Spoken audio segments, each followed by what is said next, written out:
Maswerteng gabi po mga ka-STL. Narito na po ang resulta ng STL Isabela para sa araw na to. Second draw, February 25, 2025. Araw ng Martes. Naway ang mga natayaan niyo pong mga numero kanina ay manalo nawa ngayong gabing ito, 7 PM. Kaya kunin niyo na po ang mga tickets. Narito na po ang resulta.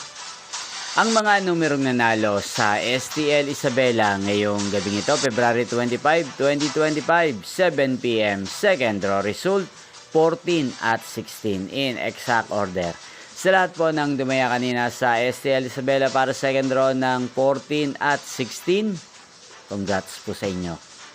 At ngayong gabing ito sa STL Isabela, atin pong i-shoutout si Kuya Roger ng Isabela. Shoutout po sa inyo, Kuya Roger. Sana po ay manalo na ang mga numerong tinatayaan nyo sa STL Isabela. At sa lahat po ng mga taga-Isabela dyan na laging nanonood sa channel na to, shoutout po sa inyo. Inyo pong napanood ang resulta ng STL Isabela. Magkita-kita pong muli tayo bukas ng 1:00 ng hapon dito po sa channel na to, Roderick Hernandez TV. Thank you for watching. God bless us all.